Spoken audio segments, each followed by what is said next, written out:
All right.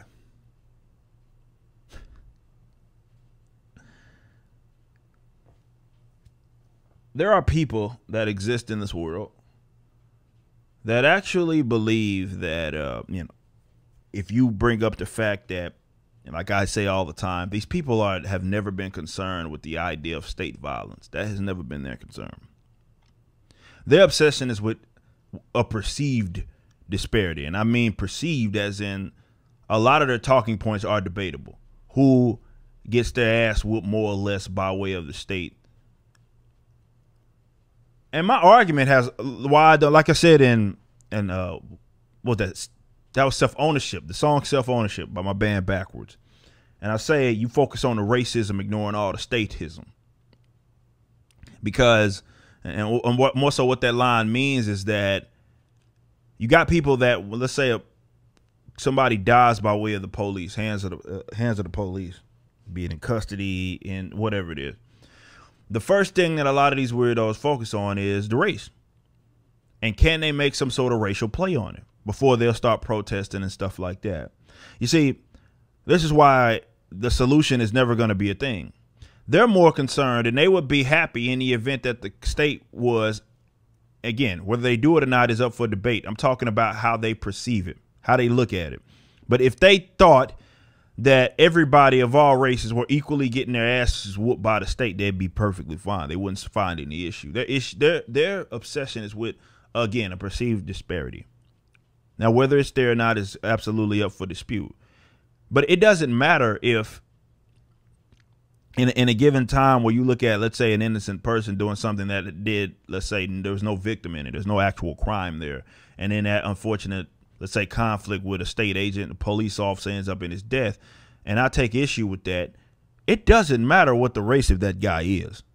It doesn't matter how often or more or less. It doesn't even matter. That's irrelevant to the point, because that's wrong regardless. That's an issue regardless. Okay. But when it comes to press, journalists, if you will, they know exactly what they've been playing up. And this is proof of it. I don't know if they deleted this tweet, but the Oregonian or the Oregonian local was newspaper, whatever, publication. Man got shot by the police, killed, if I'm not mistaken. And he's in his 30s and he's white. And they wanted to make sure everybody knew that so they could chill the fuck out, because, you know, who knows, probably Portland, you know, they don't need a good reason to fucking start protesting anyway. And they said they are identifying that the man's race in light of, they even admit it. It explicitly says it. Is identifying the man's race in light of social unrest prompted by police shootings of black people. What is that saying? Oh, he's white. Everybody calm down. It's all right. False alarm. False. Nothing to see here. Nothing to fucking see here. Nothing to see here, because they don't give a fuck about none of that. And in any event that they can whoop your ass, definitely if you're not one of these people that are one of these COVID cultists, mass cultists, and you end up getting your ass whooped by the cops, they don't care about that. They ensure and encourage that conflict.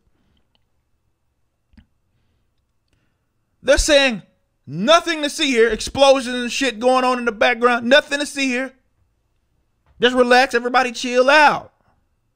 And here we go. There we go. There we go.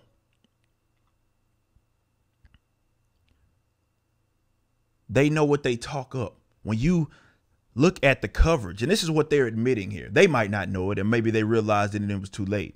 But this is what they are admitting, and this is what we've said, guys like myself have said about press, journalists, and what have you. They know what sells. They know what gets clicks. But they also know, so let's say this, they're privy to social narratives. Because truth is irrelevant to these guys. What narrative can they push? That's what's most important when it comes to these guys. Truth, who gives a fuck? They don't care about that. They're perpetuating a false narrative. Who cares? It's the narrative that they want to perpetuate. That's all that they care about. So when you see certain stories just completely fall out of the news cycle. It's not by accident. Oh, this man went and shot up a bunch of people. Oh, wait, he's Syrian. Buried. I haven't seen in recent years a story like that get, but y'all don't even know what I'm talking about, do you? Because you forgot. Y'all understand that a Syrian man fucked a bunch of people up. Y'all understand that. Y'all want to know why they got buried? You know why it got buried. You know exactly why it got buried. Here we go right here. Man killed by, oh, it looks like here we go. We get to talk this up. Gonna be some protest. Wait a minute, guys. He's white. Nothing to see here. This is why when you got this, you got Daniel Shaver. You got that one story that I covered. I think it was in Arizona, if I'm not mistaken. A man answering his door getting shot by the punk-ass cops. You want to know why those either don't get covered or they get buried? It's intentional. And you get these weirdo leftists that come by and they say, well, that means you should be marching with us. That don't mean shit because your stupid ass marching for a reason that has nothing to do with the core issue, which is why there'll never be resolved. You're obsessed with disparity. You're playing this racial oppression bullshit. And you don't even give a fuck about the fact that it's the state doing what it is they're doing. If it was up to you, and if it were up to you, in the event that they were kicking everybody's ass to a degree that you felt was equal enough, you wouldn't care. You wouldn't even give a damn, bro. You would not care because your issue is with this perceived fucking racism.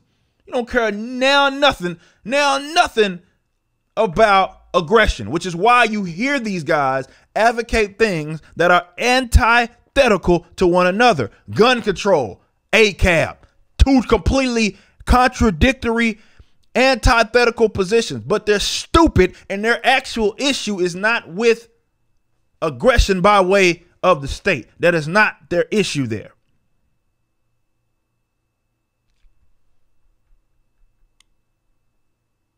Because of that, there'll never be a solution. We'll just keep going in circles because the obsession is with the racial aspect instead of what actually happens and the actual action. I'm just saying. You just watched a clip from my podcast, For Canon's Sake. Catch us live at 12 p.m. throughout the week over at youtube.com/YoungRipper59 and follow us over at odyssey.com/@YoungRipper59. If you want to watch the entire video cast after the show is over, just be sure to become a member on the YouTube channel. Of course, the full audio portion of the podcast is available for free on all major digital platforms, or just visit forcanonsake.com.